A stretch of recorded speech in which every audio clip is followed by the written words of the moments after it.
Introduction to Bookkeeping, Part 1. How accountants file and add numbers. In this Part 1 you will learn how accountants file numbers in accounts, add numbers together by separating long lists of numbers into small lists and aggregating them separately with cross-checks for accuracy, consider the flow of money into and out of the organisation. At first it may seem counterintuitive, but it will soon become second nature to you. It is important to note there are no other accounting systems in operation in the world. The entire world uses one system and one accounting equation. It is not optional for an accountant not to like T accounts or to use a different methodology.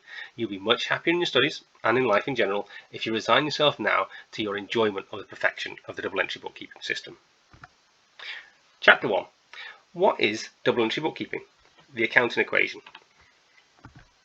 The key points in this chapter are: all financial transactions alter one or more categories of money in or money out items, being assets, which are money in items now or in the future; liabilities, which are money out items to non-shareholders in the future; capital, which are money out items to shareholders in the future. Because shareholders eventually receive any money from assets less payments made for liabilities for every company, that's why capital and shareholders is a money out item. In total, assets equals liabilities plus capital. Sole traders are treated the same way as shareholders in the double entry bookkeeping system. They are outside of the company and thus are a liability for the company. The double entry bookkeeping system is a system of recording financial transactions whose approach is designed to be efficient with respect to accuracy and ease of review. It is designed to minimize the risk of inputting errors and to be able to find and fix errors when they inevitably occur. It records financial transactions which are made up of a combination that are either money in items, which are money in either now or received in the future, money out items in the future to other organizations or shareholders or a sole trader stroke owner.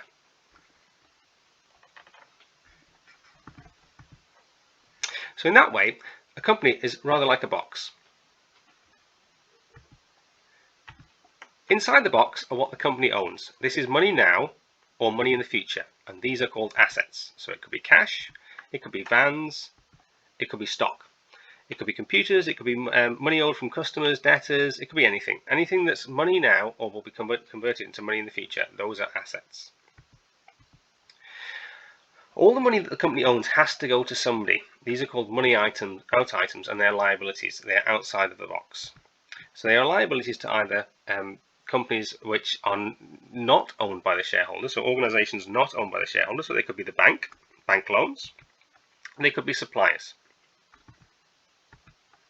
Anything that's left over belongs to the shareholders, and as they are money out items for the company, they are also outside the box.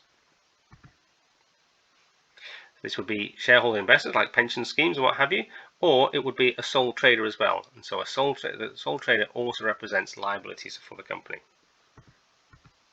Therefore, assets, we have liabilities outside, and we have shareholders outside the box. And as a consequence, because our money in items, the flows of money into the company must always equal our money out items, then assets will equal money out to non-shareholders, our liabilities, and money out to shareholders, our capital. So assets equals liabilities plus capital.